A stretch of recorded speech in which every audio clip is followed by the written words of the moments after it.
isn't a negotiation, okay? I understand my rights. A peaceful disagreement over a service dog turns into an unlawful arrest, a viral video, and a legal battle that exposes the thin line between law enforcement and retaliation. He was about 3 feet away from the guy the whole time. No, like if you look at the disorderly conduct statute, I mean, does this guy fit the statute? Can standing up for your rights turn into a crime? This story will leave you questioning the system. On December 8th, 2022, park security from the Thousand Trails Verde Valley Campground in Cottonwood, Arizona, called the Yavapai County Sheriff's Office. They wanted deputies to escort the park manager, Scott Woolley, to speak with Corey Drew, a member at the campground, about a disagreement over his service dog and some other ongoing issues. Deputy Samuel Contreras was the first officer to respond. He found Mr. Drew sitting inside his white truck on the side of the road and parked his patrol car nose-to-nose with him. Soon after, 5 more officers arrived. What happened next was recorded not just by their body cams, but also by Mr. Drew's own phone. This incident wouldn't end that night. Days later, the department would make a move that sparked national outrage and federal court action. 911, what's your emergency? This is Verde Valley, Thousand Trails. We need the sheriff. Okay, this is the sheriff. Hello, this is a security officer here. We're having an issue with a guest who's become aggravated and is now threatening if we approach him. Okay, and what is he doing? He's threatening. He's sending texts to us because we're not answering all his questions properly, and now he says if we approach him, his PTSD is getting aggravated and it could escalate if we approach him. He wants to have the sheriff escort him down to site A42 when they arrive. Okay, and then he wants us to go over there and escort to the mail. He would like to be escorted down to talk to this guy, yeah. Does he have any weapons on him that you know of? We don't know that. Okay. Are they on the way, by the way? Yeah, I do have help started that way. Is he white, black, Asian, or Hispanic? I do not know. You don't know what he looks like? I haven't seen him, so I don't know. Okay. So are they dispatched already? Yeah, I do have help started that way, sir. Okay, I did let them know that he is at the office right now with your manager, okay? Do you have backup coming?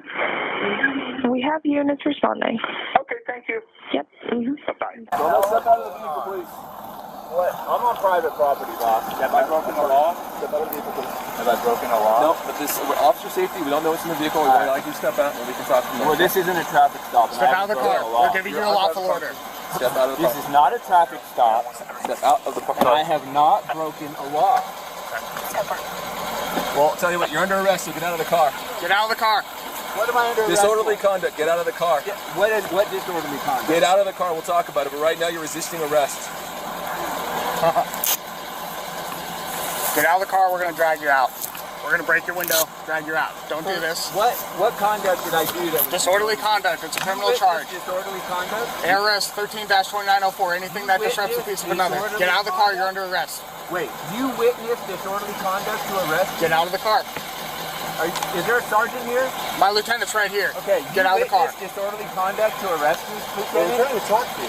Well, he's saying I'm under arrest. So once we're on the window, we'll talk to each other. Well, am I under arrest or not? So we're doing an investigation. So I'm not under arrest and they okay, just but you're being detained. You're being lawfully detained. Okay, I'll agree with you there. So you want to act like a normal person? Am I under arrest like this officer? Okay, what did I just tell you? You said I'm not. What did I tell you? That you're being detained. Deputy Contreras first told Corey Drew he was under arrest for disorderly conduct, but when Drew asked if any officer had actually witnessed him do anything illegal, Lieutenant Frank Barbaro quickly changed the story, saying Drew was only being detained, not arrested. Arizona law defines disorderly conduct as behavior intended to disturb the peace, things like fighting, making excessive noise, or using threatening gestures that could spark violence. But there's a key detail here for officers to arrest someone for misdemeanor disorderly conduct. They must witness the behavior themselves. And in this case, none of the deputies did. Even if Drew's disagreement with campground staff had been overheard, the footage available doesn't show anything close to criminal behavior. It's just a man speaking up perhaps strongly about his rights and his service dog. But strong words don't automatically make a person a criminal. So the big question remains, if they didn't witness a crime, what authority did they have to threaten an arrest in the first place? Sir, please step out of the vehicle. No. Okay. So I said I'll talk to you. Okay, do you have any weapons in your car? I'm not going to answer any questions. Okay, because this is a big difference between us taking you out or not. So you can run down the window the whole way and let us see your hands, or we're going to break you out of the car. Roll down the window. Okay. This isn't a bro. We're getting to the point where this isn't a negotiation. Okay. I understand my rights. I have no officer. Okay, well, if you understand your rights, there's a Supreme Court case that says you have to get out of the car. This is a lawful traffic. On private property? We are stopping you. Okay, so do you want to argue about this, or do you want to talk about why we're here? I want to know. We see you both said I'm your under hands. arrest, and you said maybe. Now, I'm not stopped for a traffic stop, clearly. You're being legally detained. Okay, to now we're going to knock investigate this out. something. To investigate something? Yes. Okay. What are you investigating? Disorderly conduct. Okay. Well, it wasn't disorderly, so what do you want to know? What happened? As Corey Drew sat in his truck, he made one choice that changed everything. He refused to step out. In response, deputies slapped him with 3 charges: resisting arrest, failure to comply with a peace officer, and failure to stop or provide identification. But when we look closely at Arizona law, these charges begin to fall apart. Let's start with resisting arrest under Arizona Revised Statutes, paragraph 13-2508. The law says a person commits this offense if they intentionally prevent an arrest by 1, using or threatening force; 2, creating a serious risk of injury; or 3, through passive resistance, which is defined as a nonviolent physical act or failure to act that impedes an arrest. The key word is arrest. If there's no arrest, there's no resisting. And here the officers initially told Drew he was under arrest, then quickly changed course, saying he was only being detained. That distinction matters. If no arrest was being carried out, any refusal to exit the vehicle cannot legally count as resisting. Next is failure to comply under ARS, paragraph 28-622. That law makes it illegal to willfully fail to obey any lawful traffic order given by a peace officer, but this law is part of Title 28, which governs vehicles on public highways. Specifically, ARS paragraph 28-621 clarifies that this statute only applies on highways unless otherwise stated. Since Drew was on private property, not a public roadway, this statute likely doesn't apply at all. Finally, the failure to stop or provide ID charge. Under ARS paragraph 28-1595, it's illegal for a driver to refuse to stop for police lights or to refuse to show ID once stopped. But the footage shows Drew was already parked before any lights came on, and there's no evidence that he refused to hand over a license after being legally stopped. That alone makes the charge questionable. In total, the law makes one thing clear: none of these charges stand on solid ground. Drew didn't fight, didn't run, and didn't pose a threat. Instead, he sat still and questioned why he was being treated like a criminal, and for that, he was met with forced confusion and legally shaky accusations. Was this law enforcement or retaliation masked as procedure? What? I mean, I have on film me just talking to him very, he was not, we weren't. So I tried to arrange a meeting. We had an incident. He got in one of my security guys' face last night, so I tried to arrange a meeting with a guy. Then he got all pissy on a text with security, even though I'd sent him an email to meet with me about his actions. So then he came up and just stormed the office. Very combative. We have a history at one of the other parks of being combative. He recorded me the whole time. I just wanted to have a professional conversation. Describe combative. What does that mean? Raising his voice extremely high. Okay, so yelling? Not listening to my side. He's recording me. So how close was he when he was yelling at you? Oh, within 3 feet. But he was yelling and using it as what the conversation was last night. So it wasn't like... He's very intimidating. I mean, that's all I can say. Was he cussing? No cussing. Okay, did he threaten you? Just said he was going to take it to legal and corporate. Okay. So, what are you guys wanting done? Well, he can't really stay here. Do you want him trespassed from the property? Yeah, he can't. Okay. And you guys don't want him here anymore because of him violating whatever policies, rules you have? Well, at this point, since it's got combative like this, and that it's going to escalate, and even though he didn't even respond to my email about meeting with me, and then he just came to the office. You want him trespassed now, and you want him off the property now? Okay. Is this your call? No, it's who's calling you? Yours? All right, so here's the deal. Do we have disorderly conduct? With him, it doesn't sound like it was necessarily disorderly. He was argumentative, went into the store or whatever, and last night had gotten into an argument and gotten into a security guard's face. That was last night. Today he went in there basically doing this, argumentative, yelling, screaming. He was yelling and screaming. No profanities, no threats. He was about 3 feet away from the guy the whole time. No, Like, if you look at the and I asked disorderly him- conduct statute, I mean, does this guy fit the statute? Basically, So I think and then I don't think they could trespass this guy because, like, it's private you property. buy into this. They might be violating their own policies or their own whatever the heck, and they might have a lawsuit on the civil side, but it's still private property. They can kick him out if he wants. Yeah, but he's Okay, part so- of an owner, so- though. Okay, so he's not just camping here? I don't know. Let me ask this dude what's. Well, let me go ask him real That's quick. it, Like, because he said what's- he paid $6,000. Oh, I so, didn't hear like, that. like, if he's a member in this, Is that any different than like a timeshare guy that buys into something and staying at a hotel? Like, it's no different. So as far as the hotel goes, well, okay. So let me ask you this: are you guys willing to this guy up? Because that's what's going to happen. no, I don't. mean, we're gonna- No, I'm not here yeah. to. No, absolutely So- not. I'm not here to fight or No, anything like absolutely that. not. So that's what I mean. So we got this murky civil process. Uh-huh. So why are we going to put ourselves in a line? Because it really doesn't change our life if we walk this guy or not. Okay. And if we don't know for sure that he's trespassing, Yeah. I mean, like, let's look at the trespassing statute and see. But if he's not absolutely trespassing, if he has some type of property rights to this, then I'm going to go ask them what exactly his role as far as does he live here temporarily? Kind of like, does he rent basically? He has 20. Here, I got some paperwork in here for sure. And then He has also, what I'm thinking too is that, you know, you can't just, when you look at some of these are like residential things, like that guy and these guys with the porches. So, you know, that's what it makes it look to me like more of a landlord-tenant thing. Or maybe they might have to, their corporate might have to sue this guy to kick him out of the park. I see what you're saying. You know, Okay. because he's probably violating the terms of his contract. You know, there's probably some language in there that says, hey, I can't be an asshole when I'm staying here. But that's not us to enforce. You know, so, Right. you know, that's what I mean. It's like we could seriously put the hurt into this guy. Yeah. Well, something. and that's not the route I want to take. No. I mean, but that's where it's going to go. I mean, not that this is anything, but the reservation number, and they got a 21-night reserve in and out, so it's not like he's got his member number though. So Yeah. I don't know. I don't know what this means in Yeah, we got to comparison. kind of figure out what Yeah. his deal is as far as property rights.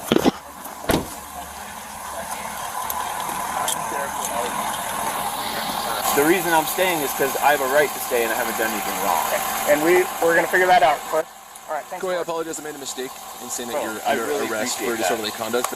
He says that he has basically like a timeshare through Thousand Trails. It's a membership. We control it. It's a privilege. It's not a right. Okay. And I mean, we could basically suspend him or terminate his membership at this juncture for acting like he is. So he has no rights to be here Okay. at all. So how long does He he? doesn't lease a site. There's no tenant-landlord agreement or nothing. So he doesn't fill out any rental agreements or anything No. like that. No rental agreements at all. It's a right to use contract. I even put all of our rules in here related to the issue last night, and all of our membership rules. Mm-hmm. And one of them is being disruptive. We're not abusive or disruptive behavior. That's one of them. You know, I know if he has a service animal, we have to be respectful of that, but the dog wasn't under his control. It wasn't leashed. He had an electric vehicle in the lodge, which we don't allow vehicles in the lodge. So that's your guys'. Those are all our rules that That's I your sent rules. him. As far as so he hasn't filled out any lease agreements, No. or rental agreements. They're just right to use contracts to use our facilities. That's all they are. And so at this juncture, we could submit him up for suspension or termination, depending on how he goes with this. Okay. All right. Well, So it could affect his future usage of our membership. But there is no tenant landlord. Hello, security. just hang tight for me, okay? I'm terrible with names. Corey, right? Okay. All right, you're free to go. And I'm going to ask you. You don't have to. Yeah. Would you be willing to show me the recording Yes. I will show you of in here. of the incident? Now that we're done, you release me and we're good to go. I'll shut off my phone and You're 100% free I'll just to show go. you so that you can get the tone of what was going on there. Here's security when he says I was out disorderly at security. So I'm walking around. I think it stalls for a second because he. You guys just want to watch that. I'm going to go talk to them. Okay, so after talking with my lieutenant, so we think this is more of a civil dispute between the two okay, between the company and him. So I'd recommend going to court to get him taken away from the property, evicted, never to use the company again. Well, we don't need to go through court. We can suspend him today. That's But gonna how do we get him off the property? Again, we're being told that he has some sort of agreement that he's allowed to. Okay. No. But we don't know. Okay. So we're gonna leave it at that. We're gonna tell him that he's not to have any contact with you, and any of you. Okay. And vice versa. You guys just leave him alone. Now, if something disorderly happens to the point where he's threatening, okay, meaning I'm going to hurt you, I'm going to kill you, I'm going to break whatever, I'm going to burn stuff down, whatever, or he's trying to fight you guys, okay, squaring up, bowing up, getting in fighting stances, cussing at you, yelling at you, call us, because then we can come back, okay, because that's disorderly conduct. But by our rules, and he's subject to our rules, if we can ask him to leave at any time. You can ask him. Yeah, but he's not going to. But we can't force him right now. And talking with my lieutenant, he's agreeing that we're not going to force him to leave. Okay, because it sounds like a big civil issue between you guys. Does that make sense? I guess that's. I mean, in other incidents we've had before with similar issues, we haven't had that problem with asking someone to leave. I think he's just really pushed the line. Mm-hmm. I mean, I know we're hearing some of what he's saying. I mean, I know he's putting you guys in a bad light too. Mm-hmm. It's just that we have to listen to both sides. We have to come up with a solution. Okay, and we've determined that there's no crime. No, there's no crime. Okay, so that's where just breaking member rules. And that's not a law crime. So does that make sense? So yeah, it's still competitive. I know. So, but okay. Well, just if something else happens, call us. Okay. All right. Okay. Thanks. All right. Oh man, you guys, trust me, this is gonna get real. It looks like that's that.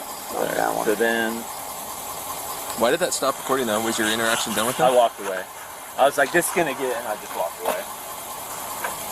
Convenient. Convenient? What's convenient? Oh, nothing. Do you have the other ones on there? What's convenient? The fact that you stopped recording when you wanted to. When I walked away, it was convenient. Yeah. Dude, what is your problem, bro? Are you looking this? You see this? Are you recording? We're all recording. I'm recording. I'm not Okay, hiding anything. good. I'm gonna get that body cam, bro. Okay. I'm gonna file a complaint on you. Okay.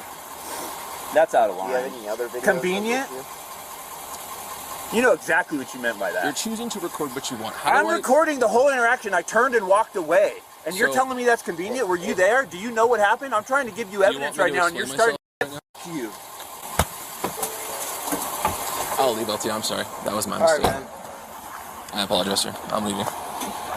Yeah, you shouldn't have said that. Yeah, no, I'm sorry. Because I was going to try to talk to him afterwards and ask him not to put it on YouTube. Well, that was going to happen anyways, so. What started as a civil disagreement over a service dog turned into a full-scale prosecution, but it didn't stop there. After the officers let Corey Drew go that night, he did what many citizens would have done. He filed a formal complaint. On December 9th, he brought his concerns to Lieutenant Joe Johnson of the Yavapai County Sheriff's Office. He also posted the incident, including his own cell phone footage on YouTube, where the video quickly gained traction. It wasn't long before the department began receiving calls from citizens angry about the deputy's conduct. Initially, Lieutenant Johnson responded professionally. In a written reply dated December 20th, 2022, he told Mr. Drew that he'd be addressing things which should have been done differently. When Mr. Drew asked for more information, Johnson said he would review civil rights concerns and improve de-escalation training for the involved deputies. He even claimed that the agency was developing better training for patrol officers. But when Mr. Drew tried to escalate the complaint further, things took a sharp turn. On December 27th, after Drew asked for additional accountability, Lieutenant Johnson reversed his position. Instead of supporting internal reform, he reopened the investigation and ordered Deputy Larry Hooten to build a case against Drew. By February 16th, 2023, Drew was arrested again and hit with 6 criminal charges, including 2 counts of disorderly conduct, 2 counts of threatening or intimidating resisting arrest, and failure to comply.